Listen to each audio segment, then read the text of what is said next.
people who have worked with the PACL company and they are here from all over India. CBI ने 60,000 करोड़ के बहुचर्चित Perl घोटाले में बड़ी कार्रवाई की। दिन के अंदर इस बारे में सेबी को जवाब देना है।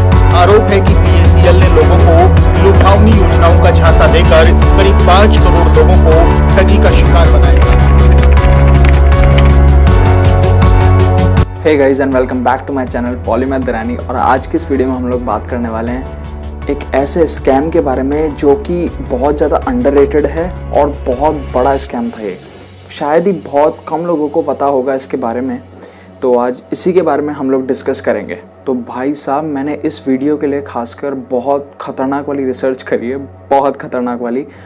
और ये वीडियो आप ध्यान से देखना, पूरा देखना, कोई भी चीज़ मिस मत करना, क्योंकि इस वीडियो में मैं बहुत पोल खोलने वाला हूँ और सारी चीज़ें बताने वाला हूँ, ए से लेकर जेड तक सब। तो ये सारी कहानी स्टार्ट होती है निर्मल सिंह भांगू से, जो एक मिल्क सेलर था पंजाब के अंदर, जिन्होंने 1996 के अंदर एक कंपनी सेटअप करी जिसका नाम था PACL। तो PACL की अगर फुल फॉर्म की बात करें तो पर्ल्स एग्रोटेक कॉर्पोरेशन लिमिटेड। तो पर्ल्स जो थी वो एक्चुअली में पेरेंट कंपनी थी और इस पेरेंट कंपनी ने बहुत सारे स्कैम किए थे। ये सिर्फ एक स्कैम नहीं था, बट ये उन सारे स्कैमों में से सबसे बड़ा स्कैम था जिसको नाम दिया गया PACL स्कैम। और बहुत सारे और स्कैम हुए थे जिसका नाम था PGFL, जिसको बोलते हैं पर्ल्स गोल्डन फॉरेस्ट लिमिटेड, ये कंपनी का नाम था। तो भाई ये जो कंपनी थी एक CIS चलाती थी। CIS बोले तो कलेक्टिव इन्वेस्टमेंट स्कीम। जोर जोर से बोल के लोगों को स्कीमें बता दे। Now what is CIS? तो अगर CIS की डेफिनेशन पे जाएं तो according to SEBI act section 11AA, उसमें भी सब सेक्शन है 2, उसके अकॉर्डिंग सेबी ये बोलती है कि कोई भी इन्वेस्टमेंट स्कीम जिसमें लोगों का पैसा डल रहा है और प्रॉफिट्स में कोई प्रॉपर्टी वगैरह अगर प्रॉफिट्स मिलते हैं उसको, तो वो सारा डिवाइड हो जाता है इन्वेस्टर्स में। बट यहाँ पे डे टू डे अगर आप डे टू डे कंट्रोल चाहते हो उस इन्वेस्टमेंट पे, तो वो यहाँ पे नहीं दिया जाता CIS में। तो इसको आप एक पॉन्जी स्कीम की तरह भी देख सकते हो। तो ये कंपनी ये बोला करती थी कि हम जो इन्वेस्टमेंट करते हैं वो प्रॉपर्टीज़ में करते हैं, और वहाँ पे जब प्रॉपर्टीज़ हो जाती है, वहाँ पे जब डेवलपमेंट हो जाता है, तो वहाँ पे जो रिटर्न्स आते हैं, जो प्रॉफिट्स आते हैं, तो वो हम डिस्ट्रीब्यूट कर देते हैं इन्वेस्टर्स के बीच में। तो ये कंपनी अपने इन्वेस्टर्स को वादे करती थी 12.5% पर एनम इंटरेस्ट देने के। बट पहले तो ये कंपनी बहुत अच्छा इंटरेस्ट देती थी, तो लोगों के मन में जो इस कंपनी के प्रति प्यार था वो बहुत ज़्यादा बढ़ गया। बट धीरे धीरे ये कंपनी डिफ़ॉल्ट पे डिफ़ॉल्ट करने लगी और धीरे धीरे रिटर्न्स तो दूर की बात है, कंपनी जो थी वो प्रिंसिपल अमाउंट भी नहीं पे कर पा रही थी, क्योंकि वो एक कहावत है ना, नाम बड़े पर दर्शन छोटे।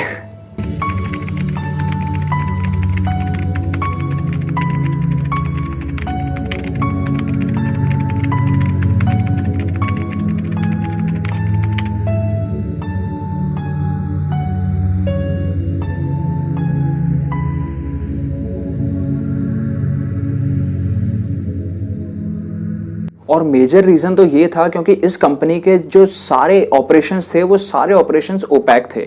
मतलब इन्वेस्टर्स को पता नहीं चलता था कि भाई अंदर कंपनी में क्या हो रहा है। वो कंपनी अंदर ही अंदर करती थी और पता भी नहीं पड़ता था कि इन्वेस्टमेंट पैसे कहाँ पे लग रहे हैं और कौन सा लैंड खरीदा जा रहा है, ये कुछ पता नहीं पड़ता था। और शुरू में तो इस कंपनी ने भीड़ इकट्ठी करने के लिए, भीड़ को अट्रैक्ट करने के लिए बहुत बढ़िया रिटर्न्स दिए, जिससे इस स्कीम पे और ज़्यादा इन्वेस्टर्स खींचे चले आए। बट बाद में जब कंपनी को लगने लगा कि जो कंपनी का ट्रस्ट है वो इन्वेस्टर्स से हटता जा रहा है, तो कंपनी ने भाई साहब बहुत सारा पैसा प्रमोशंस में लगाया। किंग्स 11 पंजाब और मुंबई इंडियंस को IPL में को स्पॉन्सर किया। तो इस कंपनी ने कबड्डी टूर्नामेंट्स में बहुत ज़्यादा पैसा लगाया और सुपर फाइट लीग में और गोल्फ प्रीमियर लीग्स में बहुत पैसा जलाया, बहुत पैसा प्रमोशंस में। भाई पैसे लगाने की हद तो तब पार हुई जब कंपनी ने more than 30 lakh agents hire किए ताकि वो स्कीम को प्रमोट कर सकें, ताकि वो और जने फंसा पाएं और जनों को इस पॉन्जी स्कीम में ला पाएं, जोड़ पाएं। और एक प्रेजेंट कंपनी भी डायरेक्टली या इनडायरेक्टली ऐसा ही कुछ कर रही है। तो आप लोग बताओ कि कौन सी कंपनी है जो ऐसा कर रही है, कमेंट सेक्शंस में। और 2011 में ब्रैटली को कंपनी का प्रमोटर घोषित कर दिया गया। और तो और एजेंट्स जो थे, कंपनी के जो एजेंट्स थे, जो 30 लाख एजेंट्स हायर किए गए थे, वो झूठ बोलते थे इन्वेस्टर्स को। ये बोलते थे कि जो कंपनी है वो 1983 से चली आ रही है और बहुत अच्छा प्रॉफिट दे रही है अपने इन्वेस्टर्स को। एक्चुअली में कंपनी कब स्टार्ट हुई थी? 1996 में। तो बहुत ज़्यादा लोग कुछ ही गिनी चुनी स्टेट से फंसने लगे, जो कि थी पंजाब, राजस्थान, दिल्ली, हरियाणा, यूपी, तमिलनाडु एंड महाराष्ट्र, तो यहाँ के जो लोग थे उन लोगों को ज़्यादा टारगेट बनाया जा रहा था। बट वो कहते हैं ना कि सच ज़्यादा देर नहीं छुपता। तो एक जो इन्वेस्टर्स की कमेटी थी उसको शक हो गया था इस कंपनी पे कि कंपनी प्रमोशंस में बहुत ज़्यादा पैसा बर्न कर रही है, इंस्टेड ऑफ कि वो इन्वेस्टर्स को दिखाएं कि वो पैसा कहाँ जा रहा है और इन्वेस्ट कितना हो रहा है। तो यहाँ पे उस कमेटी को थोड़ा लगा कि भाई कुछ तो गड़बड़ है यहाँ पे। फिर क्या था, उस इन्वेस्टर्स की कमेटी ने सेबी को जाके कंप्लेन फाइल कर दी और उस कंप्लेन के बाद जैसे इस कंपनी का डाउनफॉल स्टार्ट हो गया और कंपनी के सारे कच्चे चिट्टे धीरे धीरे खुलने लगे। और बाद में ये पता चला इन्वेस्टर्स को कि जो रिसिप्ट्स दी जाती थी इन्वेस्टमेंट्स के बाद, जो रिसिप्ट्स दी जाती थी, हालांकि और कुछ प्रूफ दिया नहीं जाता था, सिर्फ जो रसीदें थी, जो रिसिप्ट्स थी वही दी जाती थी और वो रिसिप्ट्स भी फेक होती थी। बाद में जाके पता पड़ा कि अगर उनको आप मार्केट में लेके जाओ तो उनकी वैल्यू कुछ भी नहीं है, वो जस्ट पीस ऑफ पेपर की तरह ट्रीट करी जाएंगी। तो जो लोग इस स्कैम में फंसे वो मोर देन 5.5 करोड़ लोग थे और ये स्कैम 50,000 से भी ऊपर का स्कैम हुआ था उस टाइम पे।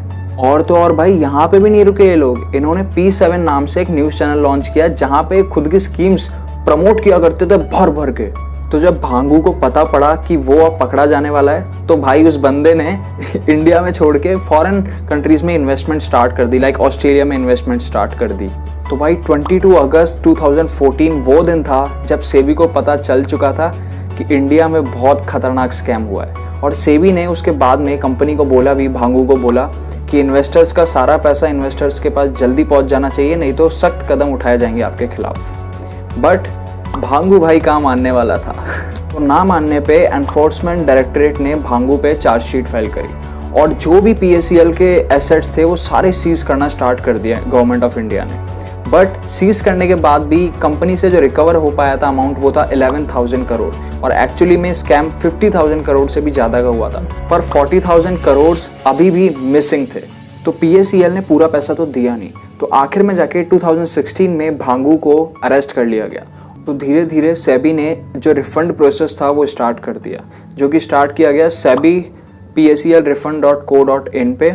और ये प्रोसेस भाई साहब अभी तक चल रहा है, ये प्रोसेस। और बेचारे इन्वेस्टर्स के साथ बाद में भी रिफंड के नाम पे भी स्कैम होते रहे। और तो और मुझे लगता नहीं है कि सारे इन्वेस्टर्स को ये पैसा मिलेगा, क्योंकि जो रिकवरेबल अमाउंट है वो बहुत ज़्यादा कम है और इन्वेस्टर्स बहुत ज़्यादा हैं। तो मुझे नहीं लगता कि सबको ये पैसा मिलेगा, सारे इन्वेस्टर्स को पैसा मिलेगा ये। और इस सब की रेस्पॉन्सिबिलिटी दी गई सेबी की RM लोधा कमेटी को। अभी तक सिर्फ 438 करोड़ के ही रिफंड प्रोसेस हो पाए हैं और ये गवर्नमेंट से पहले भी देखने को मिला है बहुत बार। और अभी जो CM है पंजाब के भगवत मान, तो उन्होंने भी वादा किया था कि वो सारा जो रिफंड है वो दिलवाएंगे इन्वेस्टर्स को, क्योंकि उन्होंने पार्लियामेंट में बहुत ज़्यादा आवाज़ उठाई थी इस मुद्दे को लेके और तभी वो जीते थे। कहीं ना कहीं जीतने की वजह में ये वजह भी शामिल है।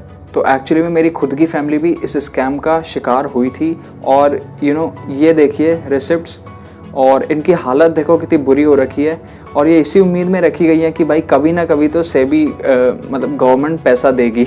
तो यहाँ पे मैं गवर्नमेंट को एक और चीज़ एड्रेस करवाना चाहूँगा कि अगर गवर्नमेंट को कुछ चाहिए तो वो एक वीक में मिल जाता है, बट अगर इन्वेस्टर्स को या सिटीजन्स को कुछ चाहिए तो उसके लिए 10 साल भी कम क्यों पड़ते हैं, वाई। तो बस गाइज अब इस वीडियो को यहीं पे एंड करते हैं, मिलेंगे नेक्स्ट वीडियो में, तब तक के लिए सी या।